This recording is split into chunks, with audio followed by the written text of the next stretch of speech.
Muses, and another Wheel of Time review, more specifically, Lord of Chaos, not the Lord of Chaos, the 6th book in the Wheel of Time. And we have, once again, first-time readers, Brian, a.k.a. Nerdporeal, and wearing his Super Mario Brothers hat, woohoo, and let's see. And then there's me, the Rose. And all the way from the future, we have in the chat Steve Kenobi. Hello. That's Staple Bowl. Sorry, I clicked on the wrong one. Hello, Steve. Thank you for being here. And yay, Staple Bow. Thank you for being here as well. Want to remind you, as I say down here, we're spoilers only up to Lord of Chaos. We are first-time readers. We don't know how it ends. And I am up to, well, I'm halfway through the next book, but we're only talking up to Lord of Chaos. But in any case, how are you doing? Doing good. I haven't had a whole lot of time to review or re-review Lord of Chaos, so my memory is a little bit. It's been like I finished this last December, so yeah. And I mean, this was like everybody hyped this one up quite a bit, so I was like, everyone's like, if you don't like the ending, Brian, then there's something wrong with wrong with you. So because everybody knows I bitched about Fires of Heaven and I bitched about aspects of the Shadow Rising. Yeah, I know. Yeah. But I read Lord of Chaos. There were some parts that I did think were rough. But the last 7 chapters were amazing. And it was just like everything I was waiting for was in these last 7 chapters. But I actually like the prologue, and I actually like the first 3, especially. One of my favorite Rand moments is in chapter 2. That guy I don't want to get into. So yeah, very nice. No, with the introduction of a certain character that wears a black outfit. Oh yeah. Oh hell yes. I know. Who would have thought he would have been so awesome? And that is, of course, Logain. No, that's not Logain. It's Mazrim no, Time. Logain's the other one. Yeah. Tam. Yeah. Is it Tam or Tame or Mazrim Time? Taim. Yeah, I call him Taim. At least that's how the audiobook. That's how they pronounce it in the audiobook. I have to maybe I'll see him here. Yes, but glossary. Now, of course, I've been loving every second of everything I'm reading because I am just so in love with this world, and I just feel like I'm just like immersing myself in it. I'm aware that I feel like there's like this ticking time bomb where I'll get to book 14 and then it'll be over. And to a certain degree, getting to book 12, is that the first one that Brandon Sanderson wrote, or was it book 11? I forget which one. Book 11's the last Robert Jordan one. Yeah, book the last Robert Jordan one. Book 12 is where Sanderson takes over the writing. Correct. So some parts of book 12 I think were already written by Robert Jordan, especially the Egwene stuff. But then I think after that was, Sanderson had to base everything on notes and an epilogue that was written. So at least according to him. I don't know. There might have been more written. Unfortunately, Last Battle is not one of those things that I don't think was written by. I don't think Jordan was able to do at all. So So there's a little part in the back of my mind that the purest version of it is going to end even sooner, though I am always grateful that he allowed for it to be completed and that they did the best that they could with an incredibly tragic situation. I mean, the dude survived Vietnam, and then this happens to him, You kind of wonder if Vietnam had anything to do with him getting sick like that. Like a lot of vets came back and got sick, decades later and stuff. So I don't know. Correct. Yeah, stuff they were exposed to. And I know people that even over in Desert Storm and stuff, lung cancer or stuff, the stuff they had to inhale.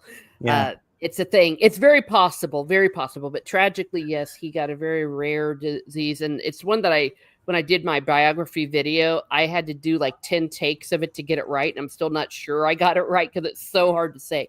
But definitely, yes, very tragically, we lost him. But on happier notes, I loved this book. And I'm loving what I'm reading.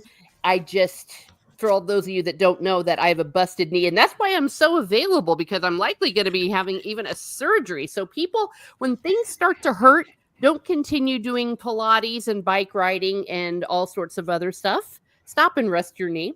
But in any case, that also means I'm available and I'm able to read like I haven't before. And it's just like getting into a warm bath with rose petals and things that smell nice. It's just, I just love these characters, even the ones I don't like. I still like the characters, I like the world.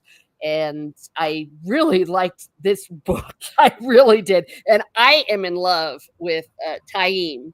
As you say, I want to, I mean, he's a bad guy. He's a bad boy, but I definitely liked him a lot. So I don't know. Maybe we just want to jump into Taim. I think I said we were going to start off with the chicks, but let's start off with the hot dudes.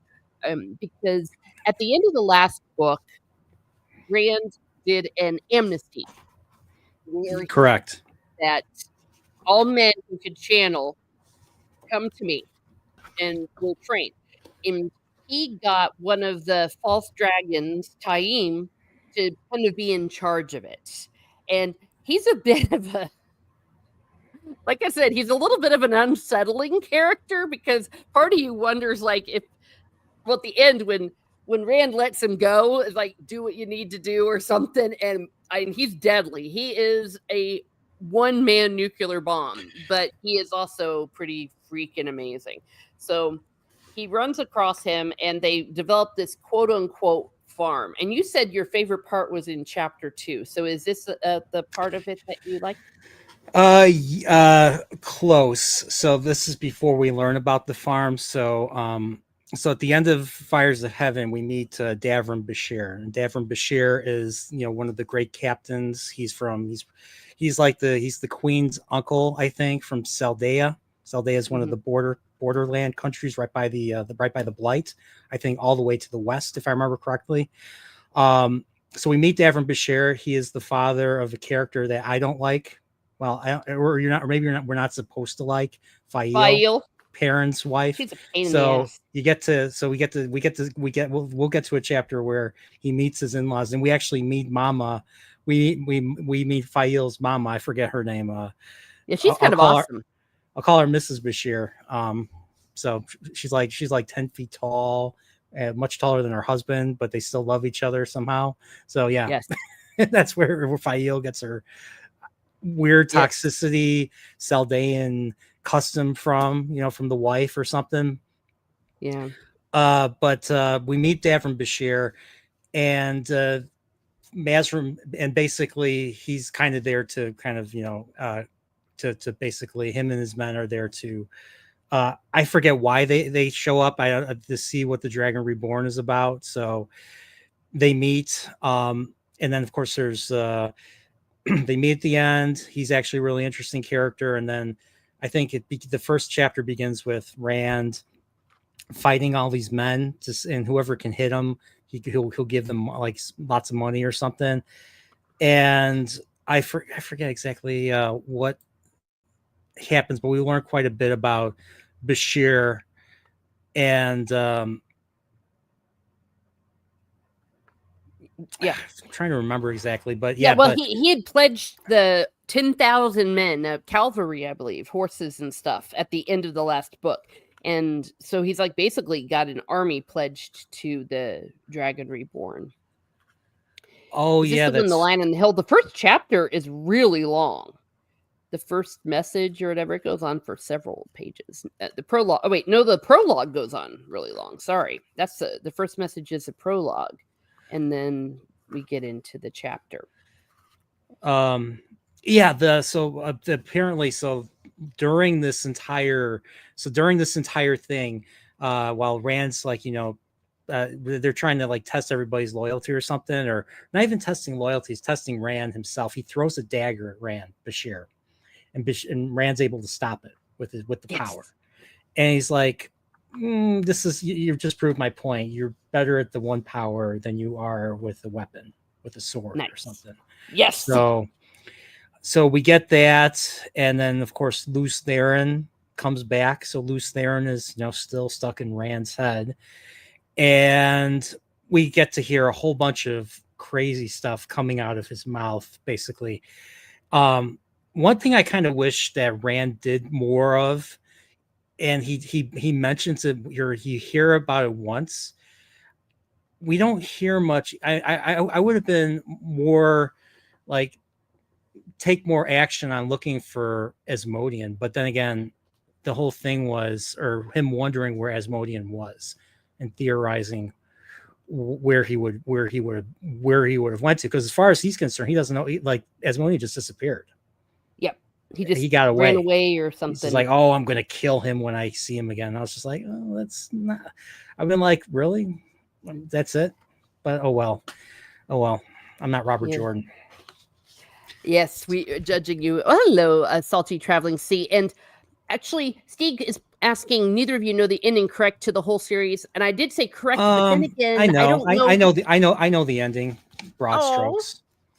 Hey, it's the internet. It's hard to avoid spoilers. So I know what happens.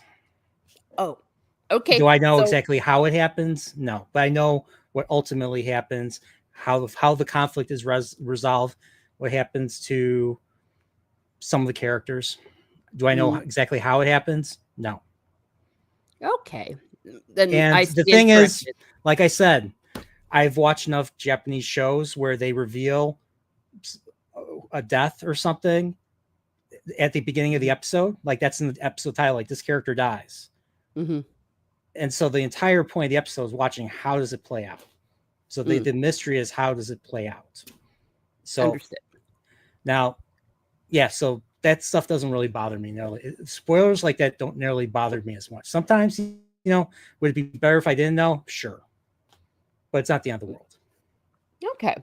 Fair enough. Well, so he knows the ending. I do not. And I have just been a psycho about not looking at anything except that mother effer, not Rand, whoever that Egypt is who does the TV series, the canceled Rafe Judkins.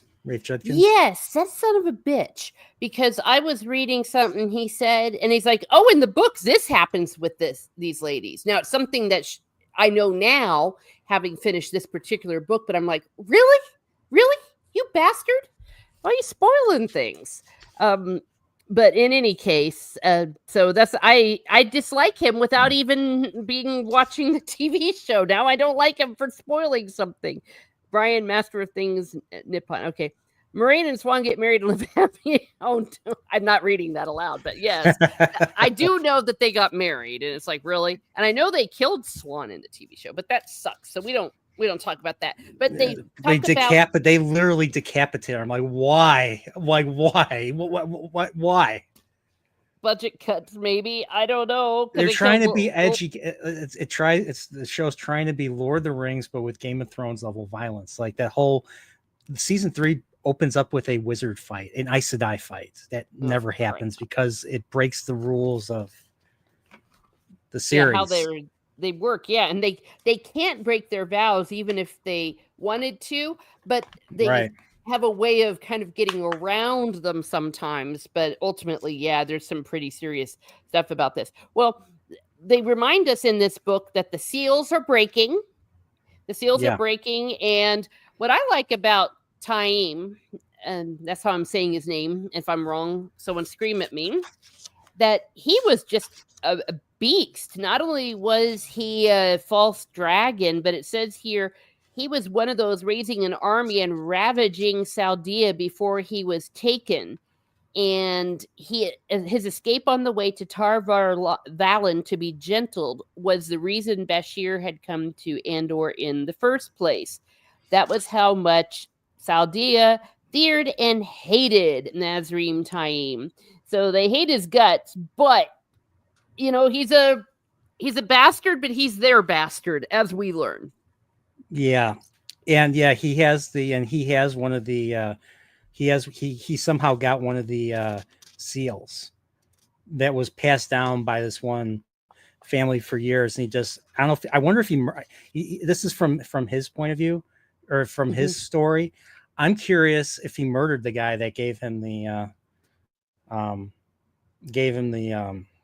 seal, because I don't think he was telling the whole truth. There's a lot of, like, in this chapter with him, there's a lot of tension. And one of my favorite moments is I'm trying to see if I can find it right here. There's a point where we learn like the nature of his relationship with Bashir and why Bashir hates him so much. Well, because it did say that he ravaged their land before he was taken. Yeah, So yeah, yeah, that's but was there true. more? Yeah, maybe there was more. But Oh, in right any here, right okay, here, I found it. Um, he's like, I don't recognize you. He's like, I shaved, Bashir. Is it hot? Is it hot this far summer, or had you not noticed? Hotter than it should be. Do you want proof of me? Shall I channel for you? Perhaps not that, not now. I remember you. I had you beat at Irinjavar until those visions appeared in the sky, and that's talking about the Great Hunt. But everyone knows that. What does everyone not know? That you and Mazrin Time will. I hear you hid what happened to Musar and Hachari and their wives. They shouldn't have tried to kill me under a parley flag. I trust you found them good places as servants. All they'll really want to do now is serve and obey, and they won't be happy otherwise. I could have killed them. They all four drew daggers. Time! And then Rand's just like, this is my favorite Rand moment right here. He's like, if you did you come to see me, or have you come to taunt Lord Bashir? If you do it again, I'll let him kill you. nice. That's awesome. Yeah, That's I know. awesome. I loved it. You see, he Like, writes this men is the as type men, of and stuff that I want. This is the type of stuff I like to read.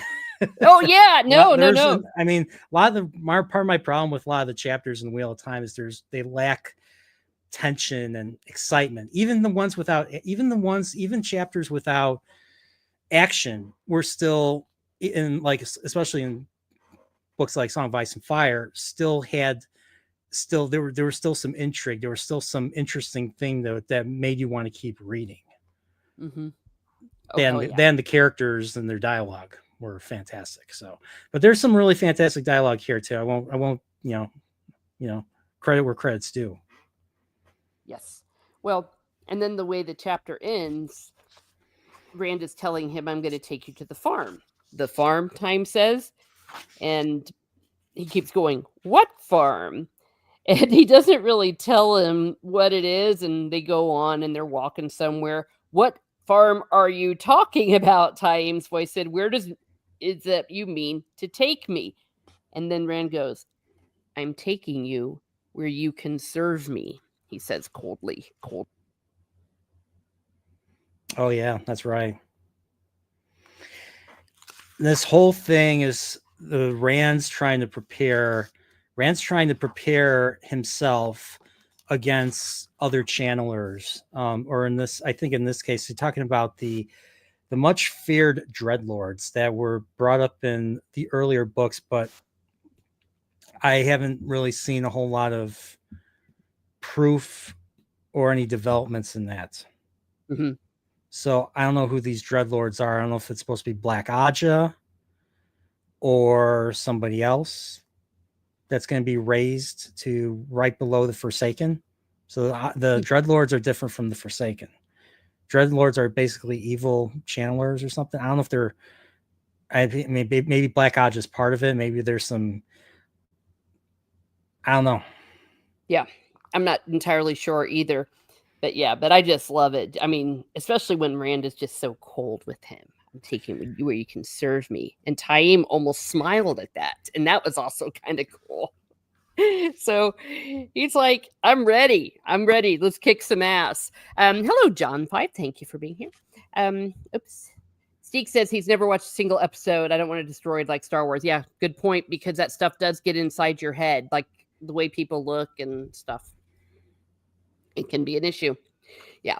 So we love Taim here at Miss Martin Muses. And, well, yeah. I don't know if they ever cast him in the show, but they probably made him ugly too. But I imagine him being. No, they didn't. They didn't get this far. They didn't get this far in the story. Thank God. Well, but you know how I heard they went around and they went and like added things from like book 5 to season 1 and all that. I heard that. That's why some people were telling me don't even watch the TV show, even if you want to hate watch it, because no, it's not worth it. Yeah, of course it's not worth it. Okay, Steek says the Forsaken started off as dreadlords, I think. okay, that could be it. That could be it. And then, because remember, at first they weren't like forsaken and all that; they were like raised up. And then, Yeah. I guess maybe this is as good a time as any to talk about. We saw a little more about how it works with the Forsaken. We started off with Demon Dread up at Shao Ghul, and apparently the Dark One can talk to them, and he summons them up in this like black hole column thing where he's sealed up. I was surprised at that. I didn't realize that he could communicate and give orders like directly to them. And yeah, we meet so yeah, we get to kind of see how we get to see how things work in Shale Ghul, why they abduct people. Mm-hmm. And what happens to what, like they abduct women, children. That's why, like, and that's why they're always on guard in the borderlands, basically. So I forget, like there was like a blacksmith, and they take they take like a child and a wife and a mother, and then they just vanish. They scream and then they're gone. Yeah. And then I think they use them as raw material for all those Thakandar swords. I think. Mm-hmm. I think they use real people as the raw material. Yep. They do all sorts of weird anti-life stuff. Life. Yeah. And yeah. Anti-life, unnatural, and unholy. And it's, I think Shale Ghul is named after Shale in the Old Testament, I think. I'm having trouble with my mic. It keeps muting on me. I'll see if I can fix that. But yes, that makes complete sense. And well, we also didn't Jacob in Genesis basically, as when he learned the live what happened to Joseph, he's like, "May Shale take me," or something like that. I'm trying to remember. It's been a while since I read Genesis. Yeah, it's a thing. It's a thing. It's basically hell, right? Translation. Sorry? Hell, isn't it basically hell? Shale, Sheol. I think it's I hell, believe right? it is. Though Or don't quote me on it. that. Yeah, because I am rusty on kind of the Jewish side of some of that stuff, because I'm so biased by my New Testament interpretation of everything. But I believe it is, because there's also the place like in between, kind of like where they're waiting until like the coming or something of Jesus, but that's a whole other different ballgame. But he definitely uses things from the Bible. He uses things from Norse mythology and many, many, many other things. And it makes complete sense that he would definitely be influenced by them. And Steegs, they do to people what we do to animals, actually. They use the people to make the weapons. Yeah, it's really awful. But also the way that they show these demonic-like characters, where there's like a hierarchy, and obviously there's the big bad, but then there's the one that's going to be like the lieutenant, the whatever you call it, that they all want to be. And so they're all like in competition. And I forget what the name of it is, but Nablus. It's called Nablus. Not, and we're not talking about the YouTuber that lives in Ohio. Oh. Is that how you say it? Yeah, whatever it is in Dimondrad wants to be it. And I don't know if the bad guy, the Dark Lord, has actually been promising all of them they're going to be it. They're all probably, yeah, yeah, probably. I mean, father of lies. Same idea, pitting them all against each other. Which is a reason why the Forsaken are not really considered effective villains. If they would team up everything, Rand would probably be toast. Yep. So they're all acting they're all acting independently. They all want to be the top dog, because that's evil, I guess. And and especially in these middle books, their primary task is to sow chaos wherever they go. Lord of Chaos. Yeah. I mean, I think this book should have been called, the bonding, or the bonds of the bonds of something, because of how much Jordan explores the bond of Aes Sedai and other people and all that. So but yeah, like the whole thing with Demadrid and Shader Haran. I think Shader, even though like I think people will deny this, but I think Shader Haran was also in the Dragon Reborn in the beginning when he Mm, threatens Jacob Carradine, one of the questioners, to kill Rand al'Thor, even though he got instructions in the Great Hunt in the beginning from Balsamon himself saying to capture him yep. so that they would turn him to the dark, and then he gets these orders instead. So Dun dun dun. Well, yeah, and we that's learn, I forget if it was in the last book or in this book, but that you can get reborn as a Forsaken, and this the one. dude from the first book was reborn, and this time as a chick, but Yeah, he's so still a yeah, so you know who got reborn as a chick though? You know which one? well, it was a guy from the first book, Bala, whatever his name was. Balthamel. Thank you. Balthamel. Yes. So he was the one that wore like the mask and he didn't say anything. Yep. And then Agenor was the other guy. Agenor was the old man that was able to was able to walk on air, was able to walk on air and play tug of war with Rand over the eye of the world Sidene that was Hmm. cleansed and all that. And that Sidene that was cleansed allowed Rand to basically show up at the battle at the end of that book, and then go up into Teleron Riyadh, I think, and Yeah. defeat Balsamon the first time. Yes. Thank you, Steve. Yes. And then, so here's my thing. If he was able to be reborn, then can all the Forsaken be reborn? So the ones that we think are dead, are they dead? So they reveal that if you get bail fired, you are kind of outside time in a way. So Mm. so Ravin from the last book, and Bilal from the Dragon Reborn, the one that fights Rand. They have Mhm. the Empire Strikes Back type of lightsaber Yes. fight. At least that's how I envisioned it. He gets bail fired by Moraine before Moraine gets attacked by Balsamon, and then Rand chases Balsamon into Teleron Rand and finally kills him in that one. But yeah, so those two cannot be brought back. Okay. But others And could. And Lanfear, she Lanfear's she missing. They don't know what happened to her. same thing with Moraine. Yeah. Yeah. They Yeah, went to some other realm, but they're not in our world because it broke Land's bond with Moraine. So, yes. yep. And speaking of which, And yes, that's why Lan is barely in this book. yes, yeah, dude's got some issues. Sika's thinking the Bonds of Fate would have been a better title. Speaking of bonds, Yeah. because I tell you what, now I loved all of the Aes Sedai stuff going on in this book.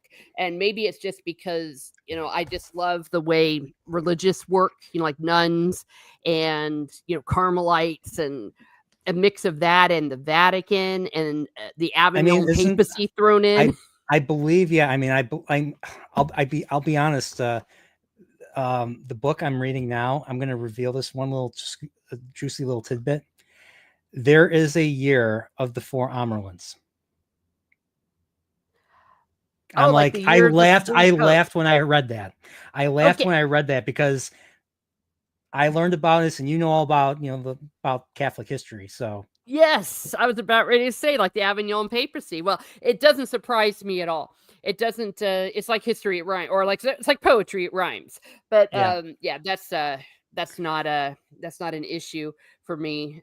But yes, indeed. yes, So I'm that fascinated by it, and I love it, and the way that there's different colors have different charisms, and the way, frankly, they're all a bunch of backstabbing bee with itches. It's yeah, but they do it with a smile and acting like they're holier than thou.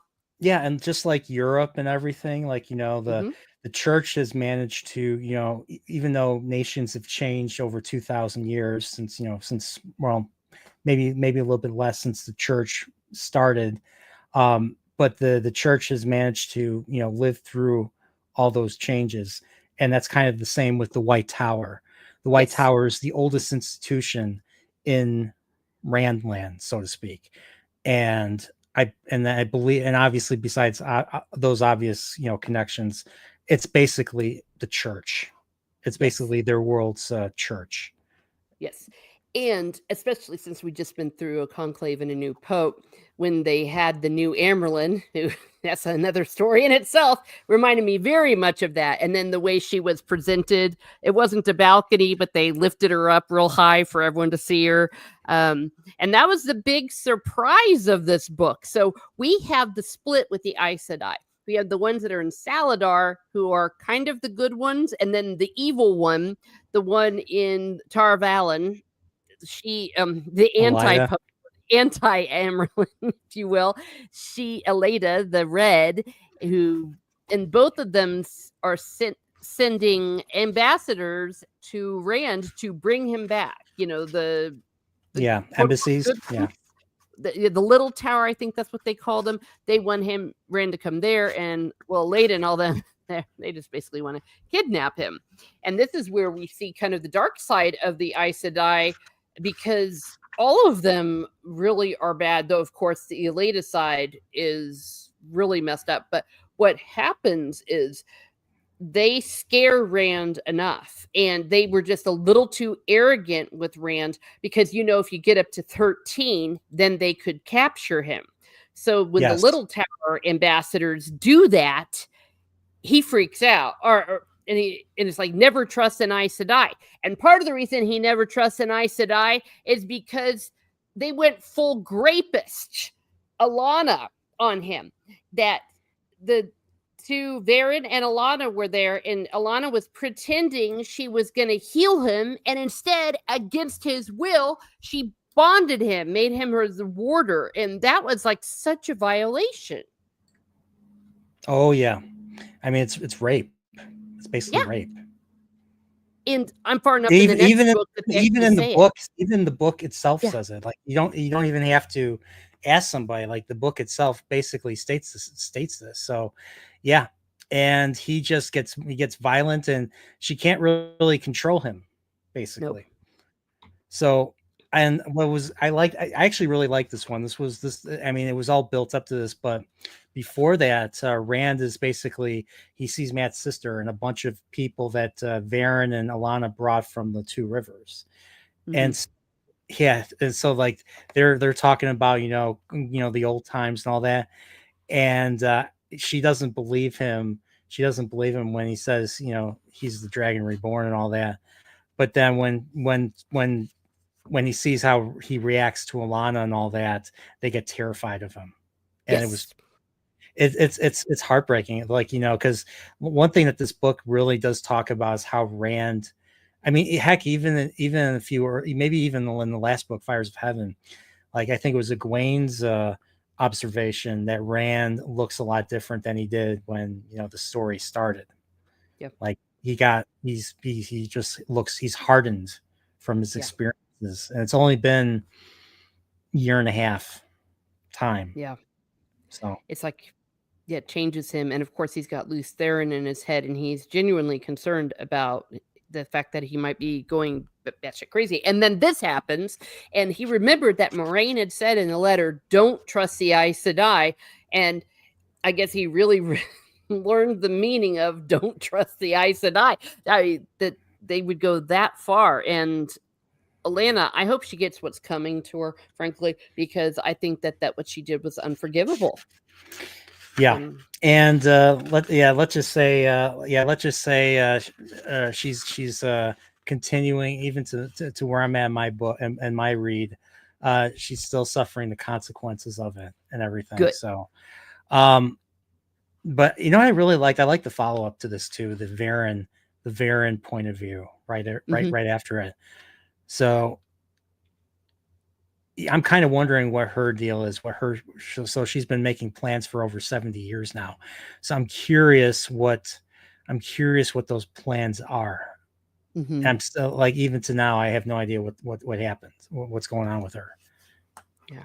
Well, we know that she's been studying parallel worlds a lot. I remember that was what she was studying in the library. And she gave Egwene the ring.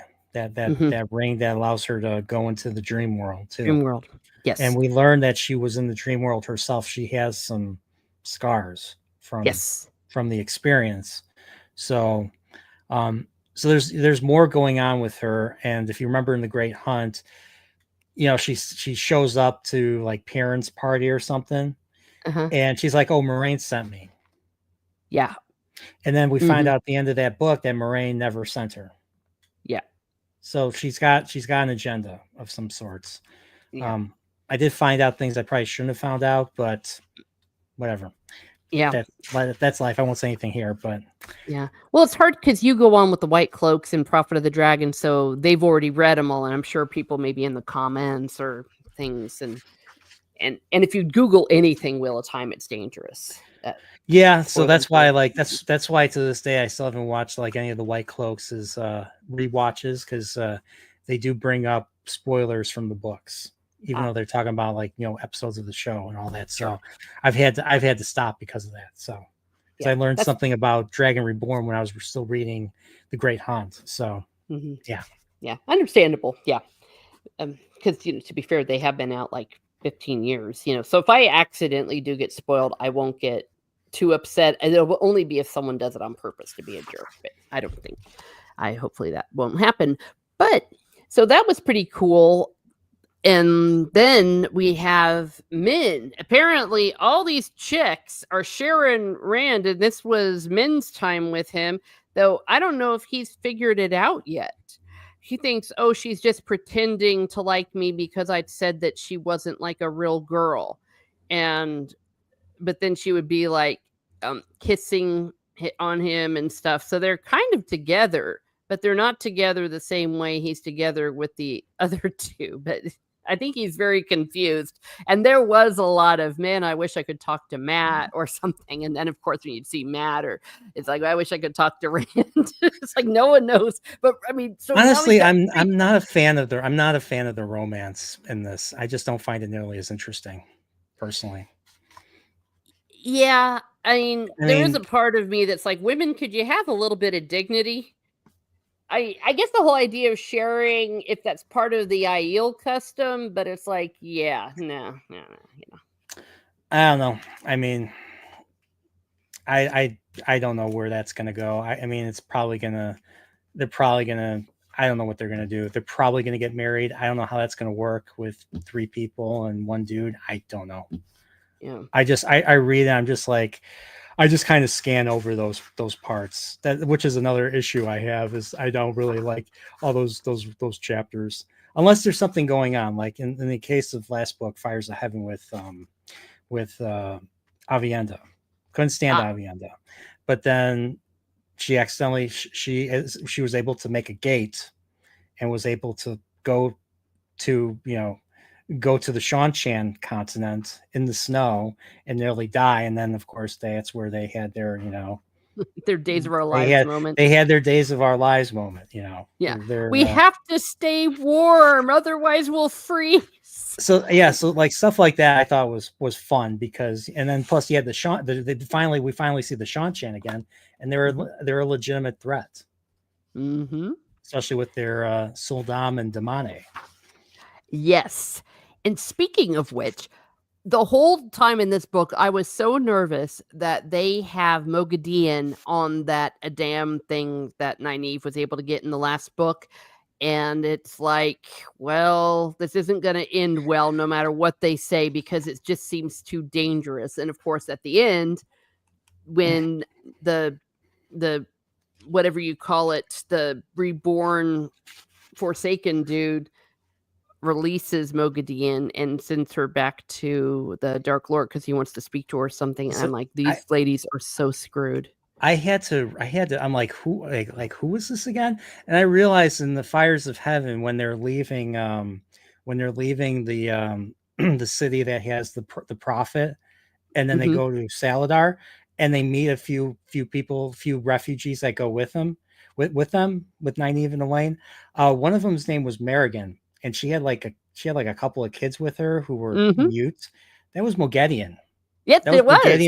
Mogedion with like a glamour, with like a glamour spell that was allowed her to look different. than how she really does. I just like, oh my gosh. I was asking myself, like, what did she do with those kids? Did she actually nurture them, or did she just hold them like in front of her to make her seem like an innocent mother or something? Probably the latter. And just picked up some orphans. Sure, there's lots of them around. Yeah. But and what's funny is it's Birgitta, that's the one that's playing with them, I believe.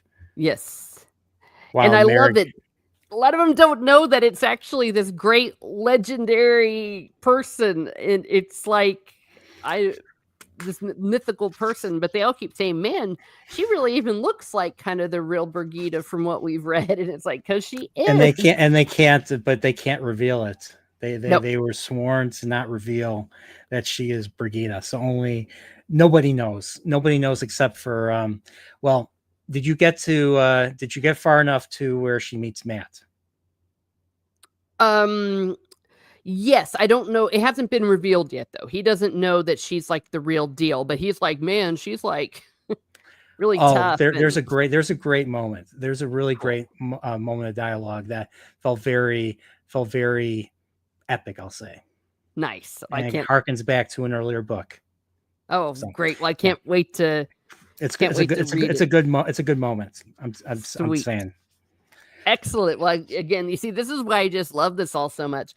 And so, speaking of the Nynaeve and Egwene and all that, though Egwene was over with the Aiel chicks, but and when they were in the dream world, they're like, "You must come back," and it was sounding very rebuke-like. So she thought she was gonna be punished for pretending to be an Aes Sedai, and instead she shows up, and they're like, "We're gonna make you the Amyrlin." And I must admit.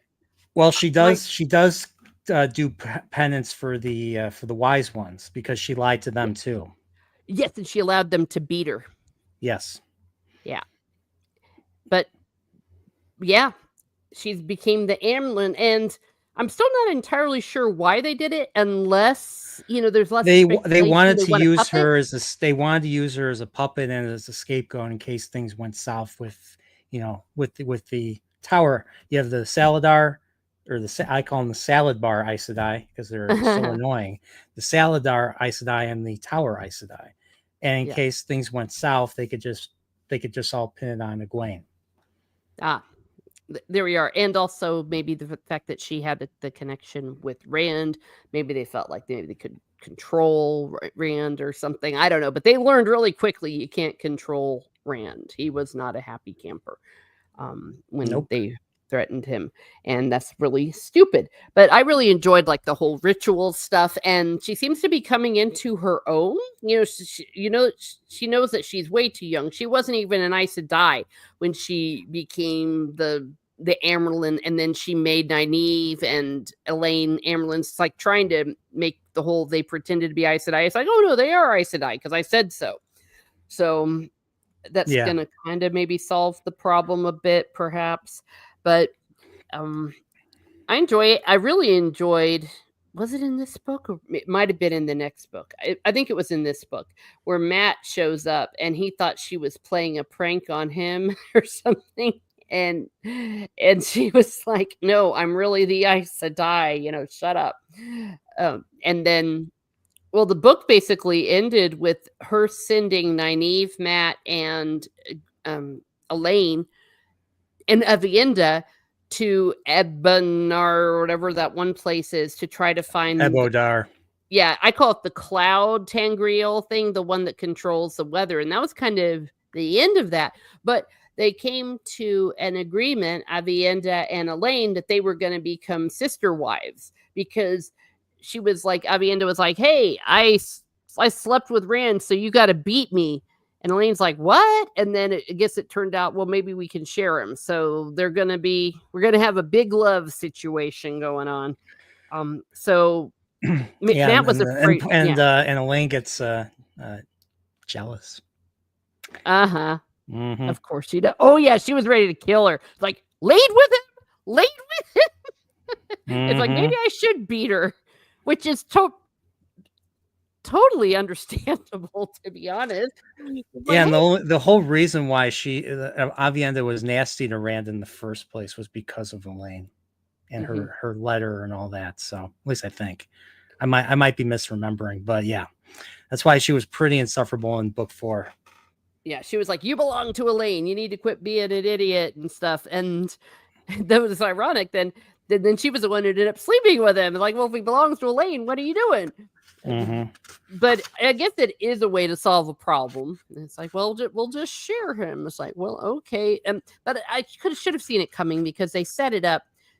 They set it up when we first saw the Aiel with that one couple. I forget their names, but there was the wedding there where the chick went and gave the bridal thing to the other sister wife. Like the sister wives are the ones that work it out, and basically the dudes almost don't. It seems like it even has a choice. Um, I No, mean, it's initiated by the woman, and yeah. yeah. So that was set up.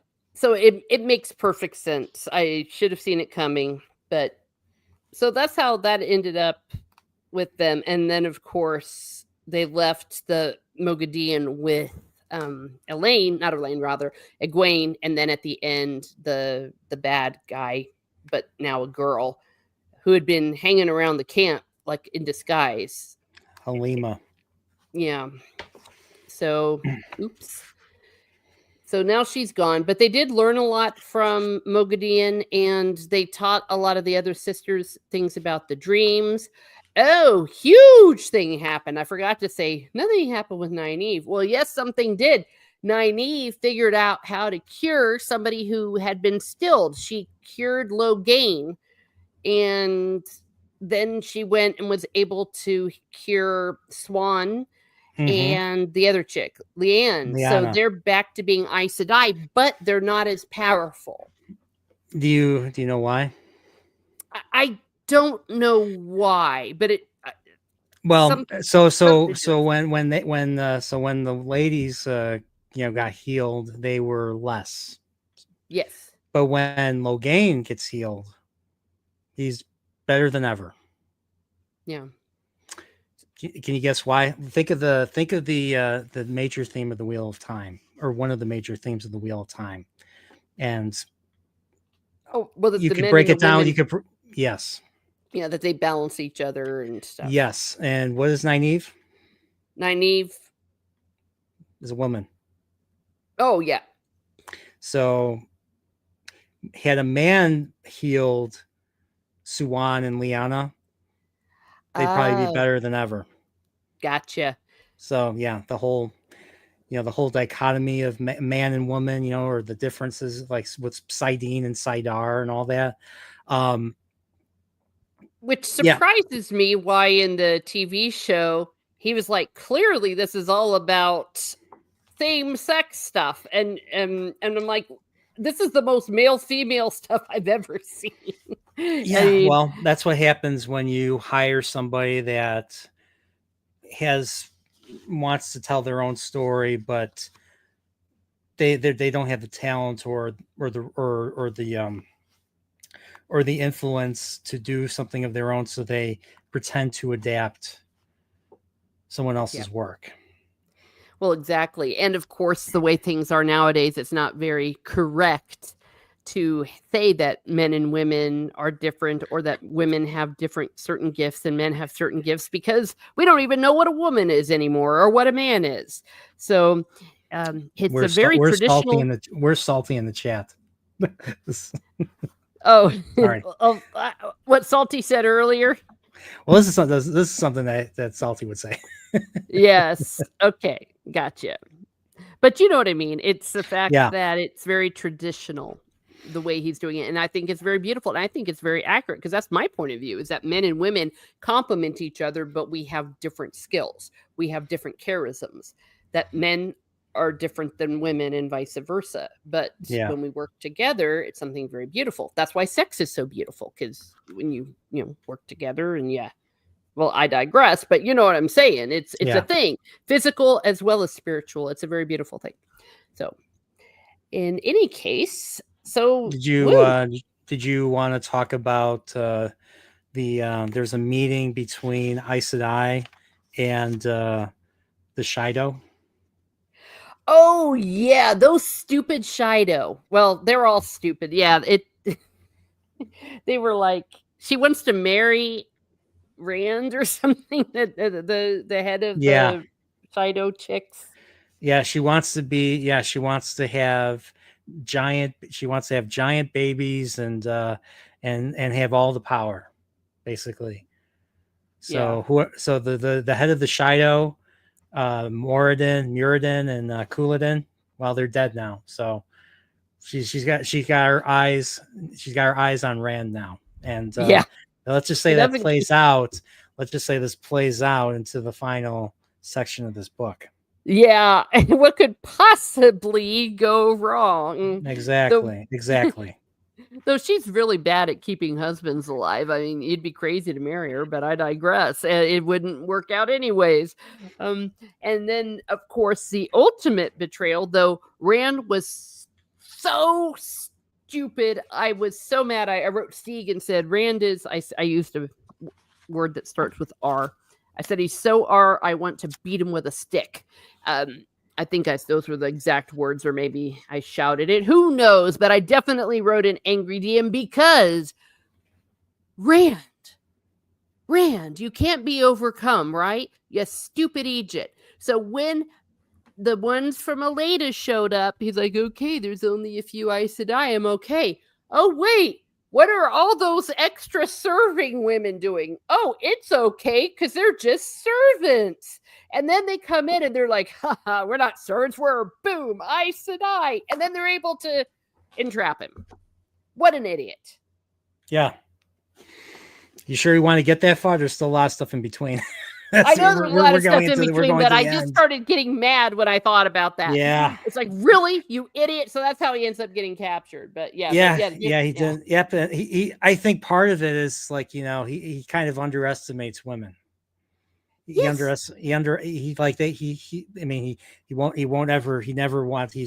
wants to protect them. But he doesn't think that that they could ever hurt him. Yeah. And in this case, they do quite a bit. Yeah. It's like, what part of don't trust Aes Sedai didn't you understand? Yeah. And like I don't want to get too far ahead, but like he's almost like Picard in that TNG episode where he gets tortured by Gul Madred. Yes, on there Cardassia. are 5 lights or 4 lights. Yeah, that episode. And Rand himself was very close to breaking. Mm-hmm. Had he stayed in that box, or in that box any longer. So, but that's beside that. So, yeah. And that was epic, by the way, what happened after that. Yes, it is true. I always blame Mystique for stuff that happens in books. I give him hell. He's like, I didn't write it. Yes.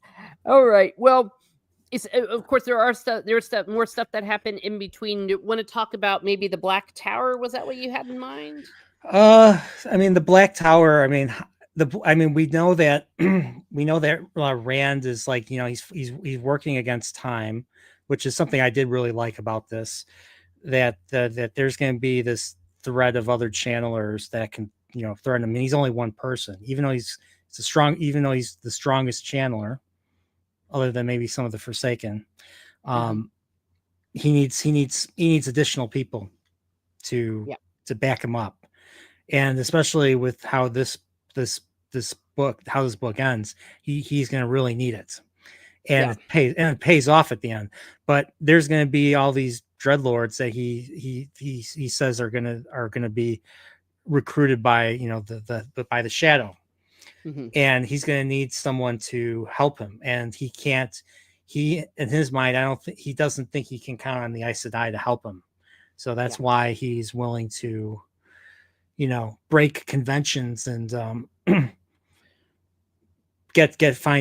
male channelers. And there's a lot more of them out there than anybody thought.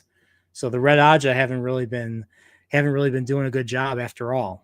Nope. With hunting and taking them all out. They've managed to stay hidden. And then we find out, that they're recruiting lots of them by the time. And he sends, so Mazrim Time is basically a recruiter. Yeah, he's great. He's a great organizer. He's a He's a he's a great trainer. military recruiter. Yes, he he would be the one that would be like, "I want you," in the poster. But yes, Yes. and he not only trains them, of course, in the power and all of that, but he also is forcing them to train with conventional weapons as well. And Yeah, it's like Black Tower is basically a military academy. It's almost like West Point in a way. yes, very masculine and Yeah. appropriately so. Something else, it's like it's a very masculine thing. And of course, the Black Tower, at first I was like Rand saying, why is it black? Because I think he was thinking like dark or dark one, and he's like, well, because that's the color of the male thing, you have with the circle thing with the sign of the power. You got the white side for the Yes. chicks and the black side. So that's why it's called the Black Tower. So you have the woman version, which is white, and now you have the dude version, which is black. Yeah. I liked that.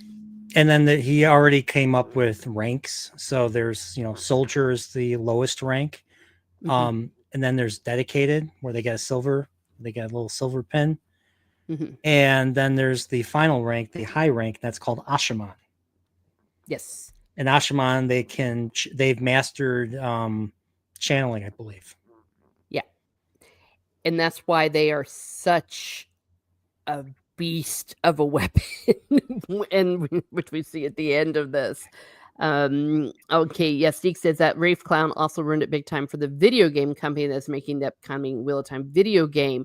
Murdered interest in it. Oh, well, Yeah. I don't know. Oh, I didn't know there was a video game. Yeah, they announced a video game, and it's probably going to be canceled, like the show was canceled and all that. So, yeah, I mean, that's what happens. I mean, like, I don't have to repeat what Prophet said, but everybody who knows about Robert Jordan, The Wheel of Time, and those books, those books sold millions of copies. People, even though I bitch about it, the series has millions of fans. Yeah. And a lot of people were out within the first couple episodes. Yeah. So I mean, Oh, the show does, like, all the Wheel of Time dedicated YouTube channels were shilling for it, mostly, I think.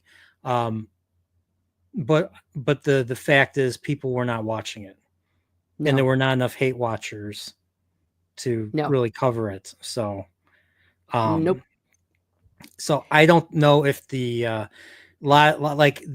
this idea that it's better to have something that's shitty than to have nothing. Nope. And it's like, I would rather eat nothing than eat a shit sandwich. Exactly. Well, I mean, why would you like yeah, why would you want to see something ruined? Well, and the fact that even Brandon Sanderson, he yeah, was trying to be so polite, and he just gave up. I think he gave up at the end of season 2. That's when he quit deciding to be nice about it. he Or literally says, I tried to tell them this and they didn't listen. They just wanted, he literally says at the end with season 3, he's like, nobody ever talked to me. I found out about because people were asking him, like, how long he knew about the cancellation. He's like, I didn't find out. I found out at the same time you found out. Yep. Through the internet, through the news. And he's just like, they wanted to attach my name just so it can give them legitimacy. Yeah. So he was very, very, very bitter, even though he tried Yeah. to be at least he tried to sound as polite as he could with some of his language. It was extremely bitter what he Yeah. said. If you know anything about Brandon Sanderson, everything I see from watching his YouTube videos and everything I've read about him and everything I've seen is that for him to say that, that's the equivalent of him cursing up a storm on him. You know what I mean? Yeah. Because the fact that he used that language, even though it was polite, that's just not what he does.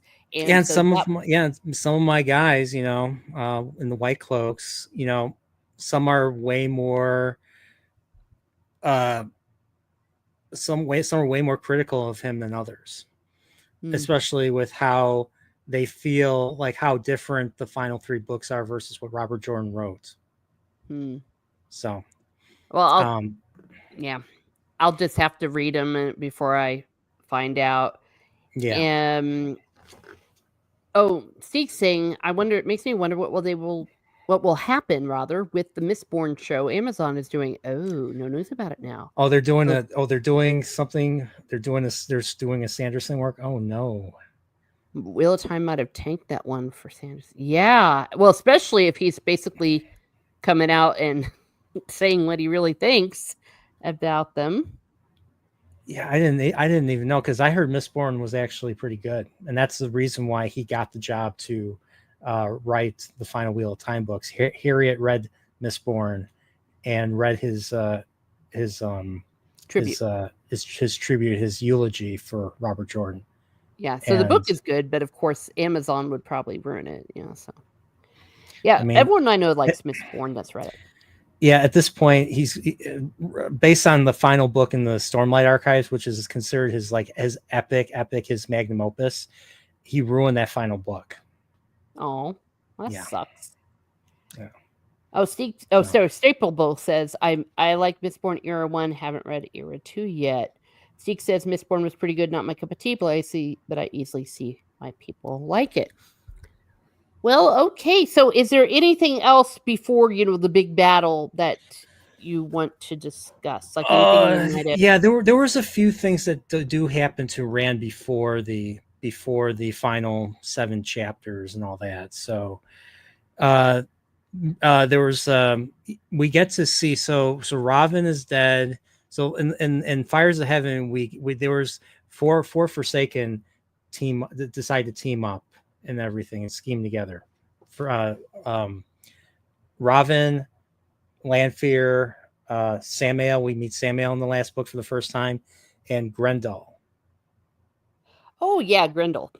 So Robin's gone, Lanfear's gone, so we're left with Samael and Grendel. And so we get to see we get to reveal, we learn a little bit more about Grendel. We learn that she's from Eridoman, and she is basically, she uses a glamour or a weave that allows her to be disguised as this woman that's supposed to be disabled or something, and supposed to be really rich. And she has all of these play pretties or wherever she calls them. They're basically a whole bunch of pretty younger people that she compulses. Yes. And they do her bidding. Yeah. Is she the one who also likes all the cats? I don't know. Okay. She's the one that's she might be a little there might be a little bit more to her. She might be a little bit more dangerous than she comes off as. Yeah. Steek says Grendel is a wanton slut. Let's call her what she is. Well, we're trying to be half polite, but yeah, I think it's definitely implied, isn't it? Yeah, quite a bit. The cat lady there's with Black Aja. That's what it was. Thank you, Steek. Thank you. Yeah. Oh, okay. Who, Elida? Elida, the cat lady? Could have been. I forget what her name was. Dick never did so many names, but yeah, I forgot about the Black Aja. They're in there in the midst of all this. Not doing too much this book. No, I mean some of the Black Aja are in Ebodar, I think. Mm-hmm. But we don't really see much of them until book 7. So yeah. And Leandrin's been gone for a while. So we last time we saw Leandrin, she got shielded by Moghedien for trying to attack Moghedien. Mm-hmm. What an idiot. Yeah. So and the show makes her this like really important character, even though she's not. Of course. Like they gave her a backstory. They gave her an entire backstory. And they're trying. This was the last season tried to make us sympathize with her. Oh, forget that. Yeah. Nope, they're bad. They went to the dark side. And I think it's kind of cool, though, from a certain point of view, the fact that the Black Aja, that they've been around like for hundreds of years inside Tarvalon and like passing on their secrets with each other. I didn't realize. Yeah, the reason why a lot of Amerlins have died under mysterious circumstances was because of Black Yep. Aja. Every time somebody found out about them, they probably had them killed. Yeah. They had an accident or died in their sleep. Yes, masculine jaw in the show, just like most of them. Yeah, once you see it, you can't unsee it. I remember that Steve pointed that out on a stream we were on once. Is that they all Kate Fleetwood, have masculine jaws, and if they don't have masculine jaws, they do like what they did with Moraine, with Rosamund Pike, or whatever. They go ahead and make her look like she has a square jaw, even though she doesn't really with their makeup and stuff. It's really, really stupid. Do you remember? So there's a point where there's a great chapter. This was a great one because this was a very character-driven one. This is one where Rand, if I remember correct, I don't know if it's the same chapter where Rand survives an assassination attempt, or it's either that or it's a chapter where he gets a message from Samael, and a messenger comes from Samael, and Samael's like, or the messenger's like, here's a letter from Samael, and he reads the letter, and then the messenger's like eyes start to bleed and the mouth starts to bleed and he drops dead or something. Oh yeah, you remember that? Yes, it's a total twist on killing the messenger. The messenger dies is the message. Yeah, and he was offering, he was trying to offer a truce with Rand because he wants to be the one to fight Rand in Tarmangaden and to become, and he, like all the other Forsaken, they all want to be nameless. Yep. And he wants to be nameless. Grendel wants. They all want to be nameless. They all want to be the top dog. So yeah. So he wants to be the one to fight Rand in Tarmangaden. And well, keep reading book 7. That's all I'll say. All right, will do. Yes, yeah. And Stig says, yeah, they want to normalize the abnormal. Well, who knows? Maybe they might learn. I mean, I'm going to keep my eyeballs on a little bit of what Hollywood's doing if they're going to try to get back to pretty and aesthetic, but who knows? Mm-hmm. Maybe they will, maybe they won't.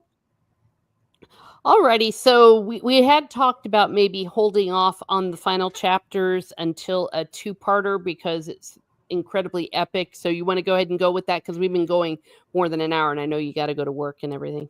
Yeah, there was one other thing I did want to talk about Sure. that I didn't get to.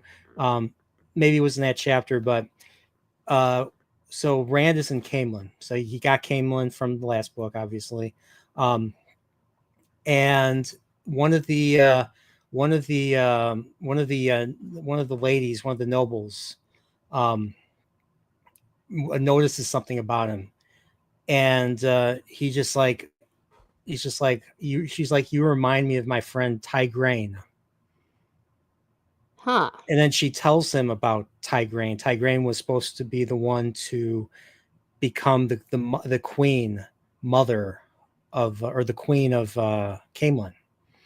But she went to the Aes Sedai, and then she vanished. Oh.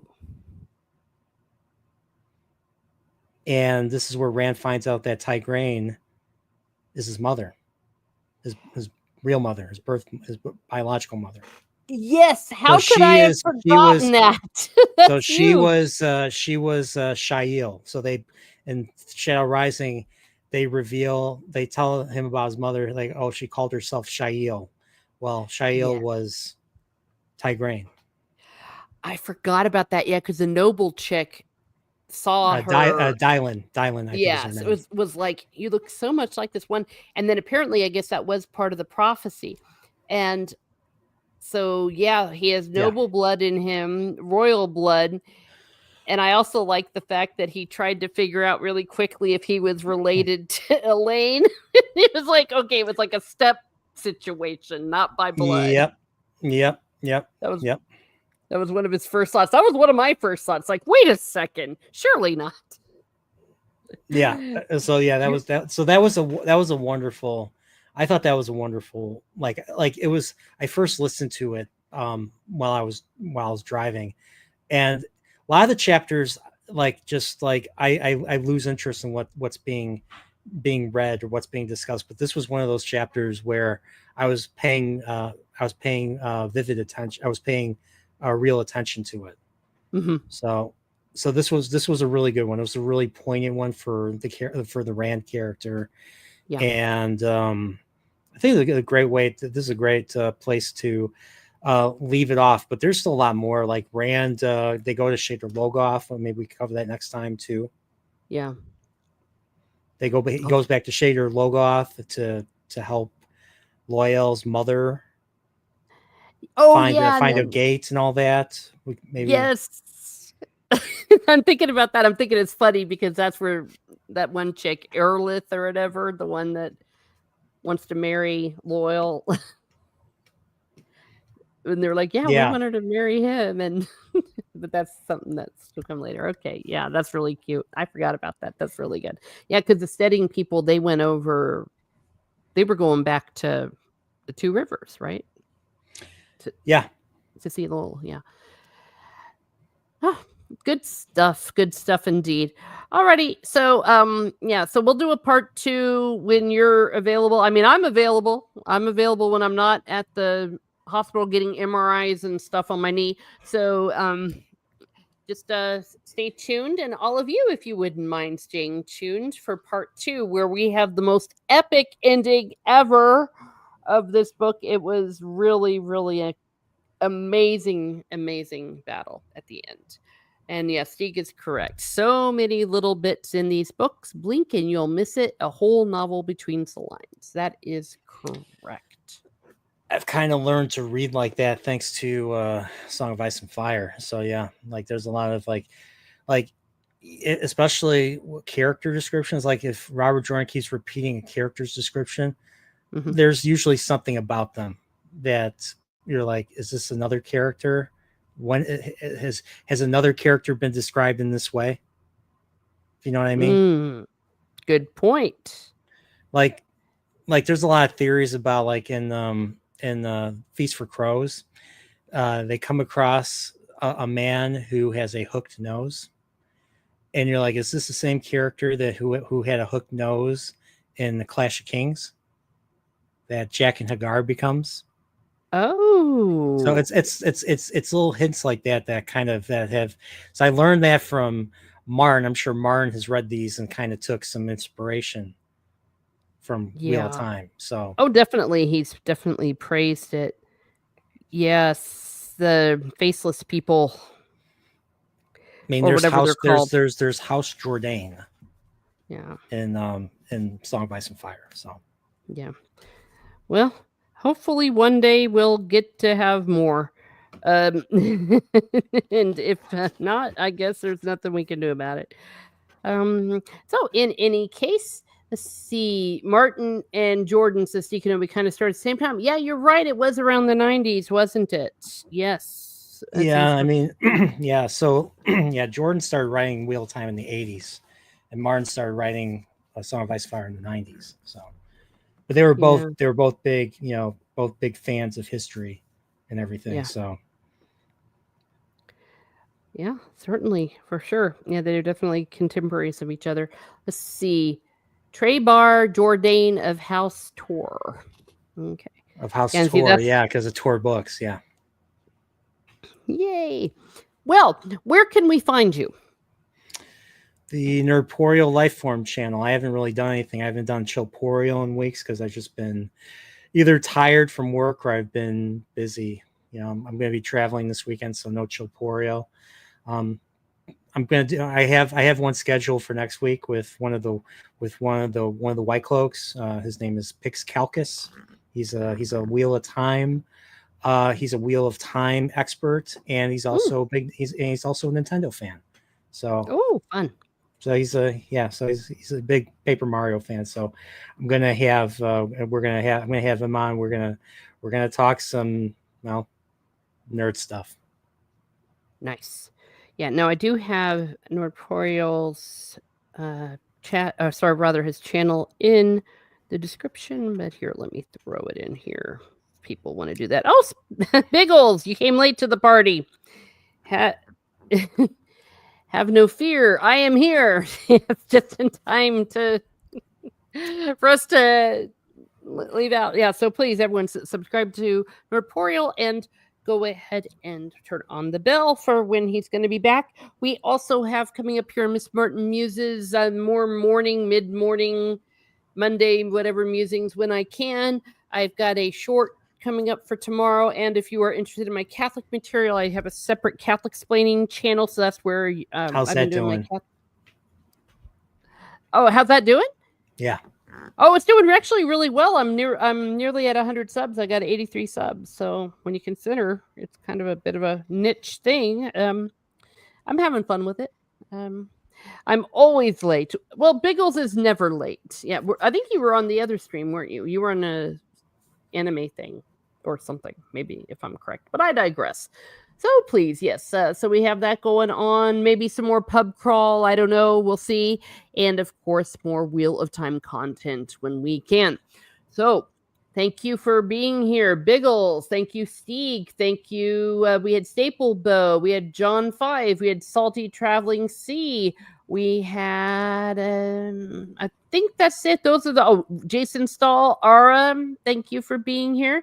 And everyone that's been in and out and lurking and will be watching on the replay. I definitely appreciate you here. Give me a like, share, and subscribe early and often. And maybe a super thanks now and then. So have a great day, everyone. Have a great day. And be certain to read The Wheel of Time.